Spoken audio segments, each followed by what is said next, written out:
এই ভিডিওর শুরুতেই আপনাদেরকে একটা কথা জানিয়ে রাখতে চাই, বর্তমানে বাংলাদেশকে হয়তো আফগানিস্তান নয়তো পাকিস্তান বানানোর চেষ্টা করতেছে। তো শুরুতেই আপনাদেরকে একটা ভিডিও দেখাই, তারপরে কথা হচ্ছে আপনাদের সাথে। এলাকার মধ্যে কোনো মহিলা প্রবেশ করবে না। আমরা দোকানদার ভাইয়েরা কারো কোনো মহিলার কাছে আগামীকাল থেকে কোনো কিছু বিক্রয় করব না, কোনো জীব জানোয়ার বিক্রি করব না।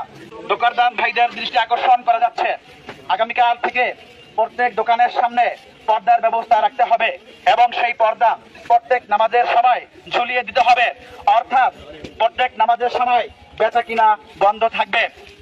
দোকানদার ভাইদের দৃষ্টি আকর্ষণ করা যাচ্ছে, আগামীকাল থেকে এই মার্কেট এলাকায় কোনো মহিলা প্রবেশ করবে না। ইসলাম ধর্মী মা বোনদেরকে এরা যে একটা ভোগের বস্তু বানিয়ে রেখেছে, তা এদের ধর্মের রীতিনীতি আর কথা শুনলেই বোঝা যায়।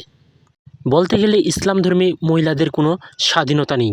এরা আজকে মা বোনদেরকে বাজারে আসতে নিষেধ করতেছে, অন্য আরেকদিন হয়তো এরা মেয়েদেরকে স্কুলে যেতে বাধা দিবে, কারণ এরা বলবে যে মেয়েরা স্কুলে গিয়ে কী করবে। আর কয়েকদিন পর এরা মেয়েদেরকে চাকরি থেকে বিতাড়িত করবে। এরা দেশটাকে যে আফগানিস্তান পাকিস্তান বানাতে চাইতেছে, এটাই তার মূল কারণ। এই মৌলবাদীরা অপর দেশকে অপমান করতেছে, ইন্ডিয়াকে অপমান করতেছে, ইন্ডিয়ার পতাকার উপরে পা দিয়ে চলতেছে।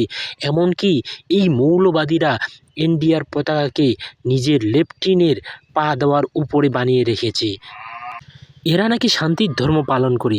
এই মৌলবাদীদের কি এটাই শান্তির ধর্ম?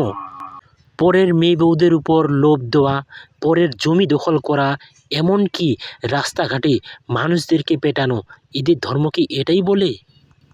5ই আগস্টের পর গণভবনে যেসব লুটপাট আর ডাকাতি হয়েছে, তার সমস্ত কিছুই এই টুপিওয়ালা দাড়িওয়ালা মৌলবাদীরা করেছে।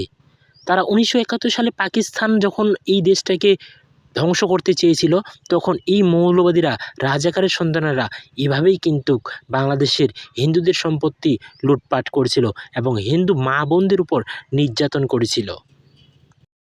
সেই 1971 সালের পুনরায় ঘটনা আজকে এই হিন্দুদেরকে দেখতে হচ্ছে। আজকে যেসব রাজাকারের বাচ্চারা, যেসব রাজাকারের নাতিপুতিরা দেশ চালাচ্ছে, তারা যদি এই বাংলাদেশটাকে আফগানিস্তান বা পাকিস্তান বানিয়ে দেয়, তাহলে এই সমস্ত মহিলাদের অস্তিত্বই স্বাধীনতা বলতে আর কোনো কিচ্ছুই থাকবে না। এরা ঘরবন্দি, জেলখানার বন্দি মানুষের মতো হয়ে থাকতে হবে।